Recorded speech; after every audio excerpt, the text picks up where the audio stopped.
শুভ সকাল বন্ধুরা। তো তোমরা সবাই কেমন আছো? আশা করি সবাই ভালো আছো, সুস্থ আছো, আমরাও ভালো আছি। তো চলো আরেকটা নতুন সকাল শুরু করলাম। তো আজকের সকালটা হচ্ছে তোমাদের একটা খবর দিব নতুন। তো চলো দেখতে থাকো পুরো ব্লগটা, কি একটা খুশির খবর দেব আর কেনই বা বললাম তোমাদেরকে। তো চলো, এখন বাজে 9:30, 10টা বাজতে যাচ্ছে আর কি। রিয়া গেছে টিউশনে আর রাজিয়া গেছে, তার হচ্ছে আজকে খেলা, ওর হচ্ছে আজকে খেলার হিট আর কালকে হবে ফাইনাল। ও তো খেলায় প্রতিবারই প্রায় জানে, তোমরা জানোই।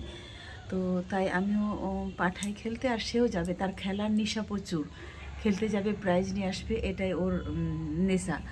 আর প্রথম কথা হচ্ছে এখন আমার সঙ্গে কম্পিটিশন করছে এটাই, যে আমি যে মিট আপে যাই, মিট আপ থেকে যে প্রাইজগুলো নিয়ে আসি, তো মানে ওর থেকে বেশি হয়ে গেছে, টেবিলটা অর্ধেকটা ভর্তি হয়ে গেছে। দিয়ে বলছে, মা তুমি তো টেবিলটা ভরিয়ে দিলে, আমার তো অতগুলো হয়নি, তো আমিও নিয়ে আসবো। তো যাই হোক, কম্পিটিশন করে খেলছে, এটাই ভালো লাগছে।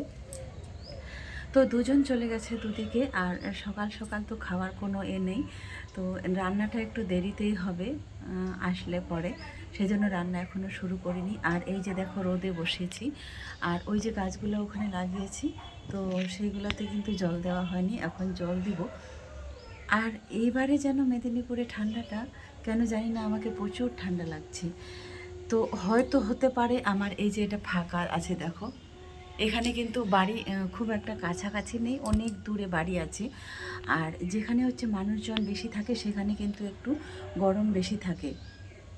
আর কলকারখানা, জনগণ যেখানে বেশি থাকে ওই শহরে কিন্তু একটু কম ঠান্ডা পড়ে, গরম মনে হয়। কিন্তু এইবারে আমরা যেখানে আসছি পাশাপাশি ঘর নেই, লোক সংখ্যাও খুব কম, আশপাশটায় আর কি, খুব দূরে দূরে আছে, তো তাই হয়তো ঠান্ডাটা হতে পারে। আর আজকে হচ্ছে বুধবার, তো মাংসও নিয়ে এসছে, তো মাংসটা রেখে দিয়ে ও সে সঙ্গে সঙ্গে বেরিয়ে গেছে খেলতে।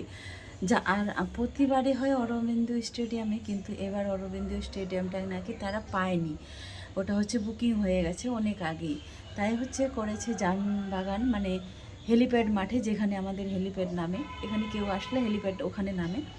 তো ওখানেই, মানে বিশাল বড় মাঠ, দেখেছো এর আগে আমি ভিডিও করেছিলাম, মানে মাঠটা শেষ করতে পারবে না মনে হচ্ছে, একদম স্টেশন পৌঁছে যাবে।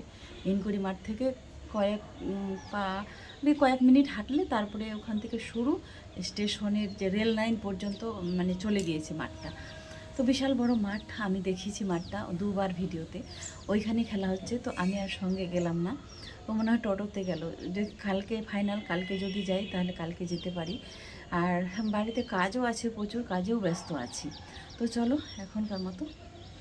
খুব সুন্দর রোদ উঠেছে, এত সুন্দর রোদটা, তাই এখানে বসে আছি। এখানে যদিও আমি পুরোপুরি রোদটা পাইনি, তারপরেও মনে হচ্ছে যে একটু এখানে বসি। এই যে সূর্য উঠেছে, এখানে সূর্যের রোদটা পুরোপুরি এখন ভাবেই লাগছে।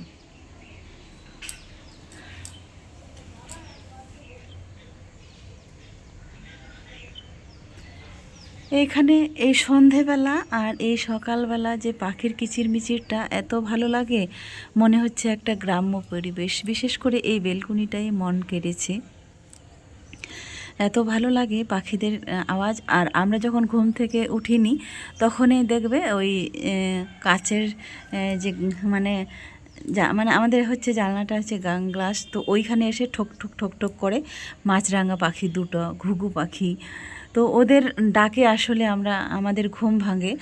কালকে কি বলো তো, জানালার পর্দাটা আমি হচ্ছে সরিয়ে রেখেছিলাম, ভাবলাম যে দেখবো আজকে পাখিগুলো। তো যাই হোক, আজকে এত ঠান্ডা, যদিও পাখিগুলো এসেছিলো, কিন্তু ভিডিও করার আর মানে কি বলো তো, ব্ল্যাঙ্কেটের নিচ থেকে আর বেরোতে ইচ্ছা করেনি, এই জন্য ভিডিওটা করলাম না। তবে তোমাদের নেক্সট টাইম দেখিয়ে দেব।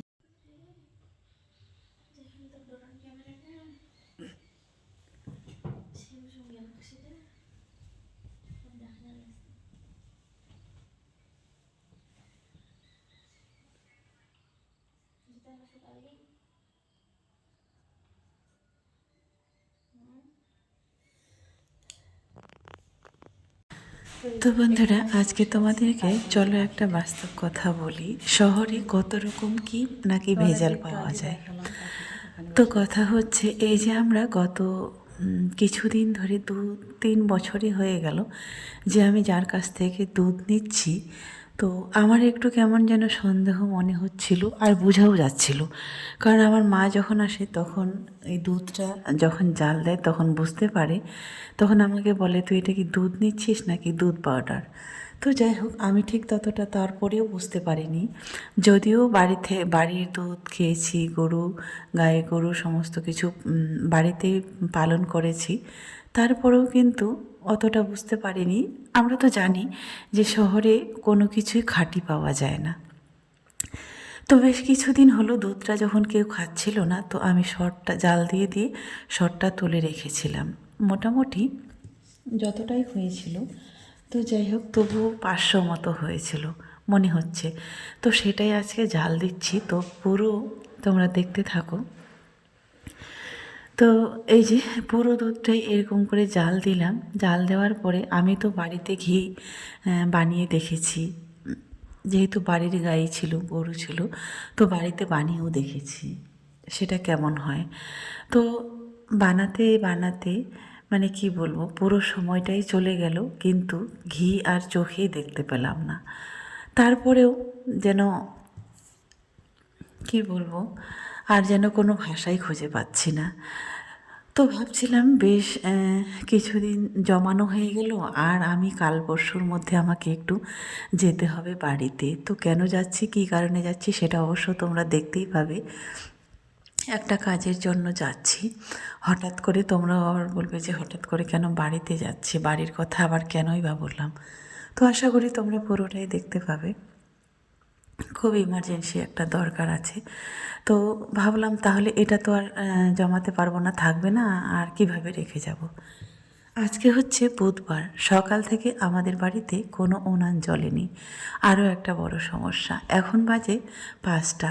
বুধবার সকালে খুব ভোরবেলায়, মানে বলতে 8টার মধ্যে মাংসটা আমাদের বাড়িতে পৌঁছে যায়। এখন বাজে কিন্তু সন্ধ্যা কটা, বললাম 6টা বাজে। তো ওই যে বললাম সারাদিনে কোনো উনান জ্বলেনি, কেউ মুড়ি খেয়েছে তো কেউ খায়ও নি। সারাদিনই এরকমই চলে গেল সবারই দিন, 3জনেরই।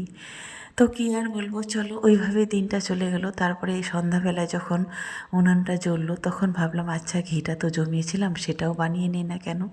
কিন্তু ঘি তো দূরের কথা, পুরো ঘিটা জাল দেওয়া হয়ে গেল, কেমন যেন একটা হলো। যাই হোক সেটা আর তোমাদেরকে দেখালাম না, পুরোটা ফেলেই দিলাম। যাই হোক মন মেজাজ ভালো ছিল না, হঠাৎ করে যে কখন ক্যামেরা ধরেছি আর কখন ধরেনি সেটাও বলতে পারবো না, পুরোটাই ফেলে দিতে হলো। তারপরে রান্না বান্না কমপ্লিট হলো, আর রিয়াও চলে গিয়েছিল পড়তে, টিউশন পড়তে। দুজনেই আবারও বাড়ি থেকে চলে গিয়েছিল পড়তে। তো রান্নাবান্নার পর সমস্ত কমপ্লিট হয়ে এখন বাজে হচ্ছে 9টা, আবারও দুইজনে ফিরে আসলো। ওই যে বললাম আমাদের খাওয়া দাওয়া আজকে যে কোথায় গেল বলতেই পারবো না। তো চলো, রান্নাবান্না রেখে দিয়েছিলাম, বাসন টাসন ছিল, এটা আবার পুরোটা এবার ধুয়ে মুছে পরিষ্কার করে দেব এবার খেতে। যেহেতু সারাদিন শেষে এখন যেহেতু রান্না হলো, সবাই মিলে একসঙ্গে বসে খাবো। আসলে সংসারের এক একটা সমস্যা এমনভাবে আসে যেটা ভাষায় প্রকাশ করা যায় না, আর সব কথা তো বলাও যায় না, তাই না? এরকম এরকম আমাদের জীবনে কিছু কিছু ঘটনা ঘটে যেটা মানে বলার বাইরে, বলার কোনো ভাষা থাকে না। তো সেরকমই, তবে মানুষ হয়ে জন্ম নিলে, বেঁচে থাকলে সমস্যা ঝামেলা এইসব চড়াই উতরে জীবনে থাকবেই, থাকারই কথা, তা না হলে কেমন জীবন, তাই না? তো চলো মাঝামাঝি সমস্ত কিছু কমপ্লিট করে তারপরে বসবো খেতে। রাত্রিবেলায় রোজ আমি চেষ্টা করি যদি সময় পাই তাহলে খাওয়ার পরে মেজে রাখার। তো যাই হোক, সব দিনে তো আর সমান হয় না। এই যে আজকের দুধটা 2 দিন আবারও খাইনি, আর মনে মনে ভাবছি যে এই দুধটা না নিয়ে প্যাকেটটা বাজার থেকে কিনে আনাই ভালো। মানুষ যে আজকে এরকম মানে কি বলবো, ভাষা নেই। যতদূর আমার আইডিয়া, দুধের মানে গায়ের দুধের এখানে ছিটে ফোটাও নেই।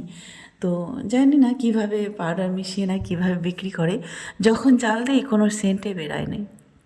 আর সর ওই হয় যেটুকু খুব পাতলা মতো হয়, যেটুকু সর হয়েছিল একদম কি বলতো প্লাস্টিকের মতো, কোনো কিছুই বের হলো না ওখান থেকে। আর চলো আজকের মতো খাওয়া দাওয়া দিয়ে শেষ করছি। সবাই ভালো থাকবেন, সুস্থ থাকবেন।